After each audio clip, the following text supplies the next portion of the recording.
হঠাৎ করেই নজর কেড়েছে বাংলাদেশের একাধিক জনপ্রিয় তারকাদের ফেসবুক পেজে।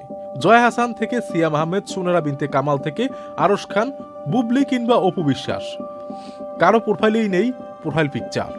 ভক্ত ও নেটিজনদের মধ্যে ব্যাপক কৌতূহল সৃষ্টি করেছে এই ঘটনাগুলো।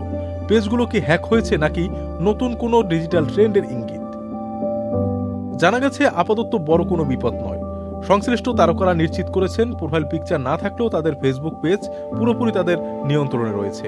নিয়মিত পোস্ট, স্টোরি বা অন্যান্য কন্টেন্ট প্রকাশ করা হচ্ছে, অর্থাৎ হ্যাক বা সাসপেন্ড হওয়ার কোনো ঘটনা ঘটেনি। ডিজিটাল মিডিয়া বিশেষজ্ঞদের মতে এটি অনেক তারকার মধ্যেই নতুন ধরনের নীরব প্রচারণার অংশ। বড় ঘোষণা, নতুন কাজের প্রচারণা বা ব্যক্তিগত কোনো সিদ্ধান্তের আগে তারা ইচ্ছাকৃতভাবে প্রোফাইলকে ব্ল্যাঙ্ক বা মিনিমালিস্ট করে রাখেন। এতে দর্শকদের কৌতূহল বেড়ে যায় এবং আলোচনা তৈরি হয়। এছাড়া সাময়িক মানসিক চাপ বা ডিজিটাল নিরাপত্তার বিষয়টি বড় ভূমিকা রাখে।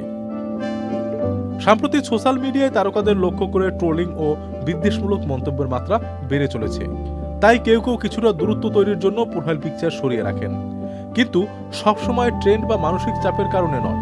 বিষয়টি নিয়ে একজন তারকা নাম প্রকাশ করার না শর্তে জানালেন, কিছু হ্যাকার গ্রুপ ভেরিফাইড পেজগুলো ক্লোন করে ব্ল্যাকমেল করার চেষ্টা করে, কখনো টাকার দাবি করে, কখনো নিজেদের আলোচনায় আনতে চায়।